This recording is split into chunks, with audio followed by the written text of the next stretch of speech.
banana bread recipe, I'm going to be using Krusty's 1-to-1 gluten-free flour, but you can use any 1-to-1 flour you like.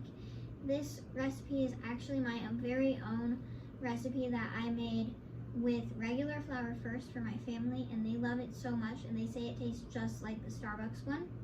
So I made it gluten-free simply by using a 1-to-1 gluten-free flour instead of all-purpose flour. So let's get started, and I hope you enjoy. Here are the ingredients for this gluten-free banana bread. As always, feel free to pause the video and take a quick screenshot so you can follow along too. Here's a tip: the riper your bananas, the sweeter the bread. Also, add in chocolate chips, walnuts, or cinnamon to add something a little special. Now let's get baking. Start by mixing your sugar and oil in a bowl. Since we're using oil instead of butter, this banana bread is not only gluten-free but dairy-free as well. Mix it together until it has the consistency of about applesauce. I'm using a handheld mixer, but you can use your hands or a stand mixer, whatever suits you. If you want, instead of oil, you could use butter, but I used oil so that this bread is also dairy-free. Using butter instead would add a denser, butterier touch to it. Now you're going to mash your bananas in a separate bowl. Make sure it's a bigger bowl because we're going to end up putting all the ingredients in here. If you need to brown your bananas a little bit more, pop them in the oven while it preheats, and they'll be good to go.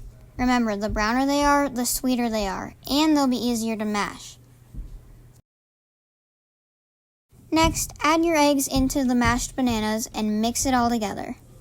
Again, I'm going to use the handheld mixer for this, but you can use your arm or whatever works best for you.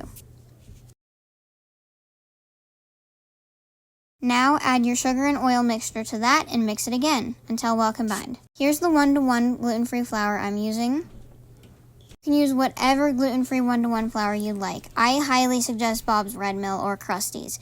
If your gluten-free flour is not a 1-to-1 mix, make sure you add the proper amount of xanthan gum. This ensures that your bread is not too crumbly and not too gummy, and that it holds together well.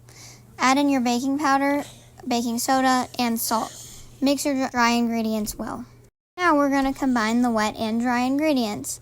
I like to add half of the dry bowl to the wet bowl, mix it all the way, and then add the other half.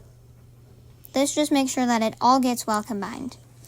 Now add in your vanilla and mix it again. Doing a lot of mixing today, guys.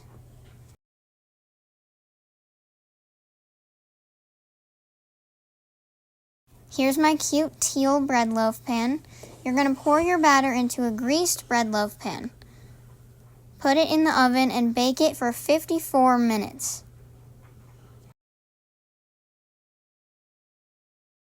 Aw, look, even my dog Bucky wants some.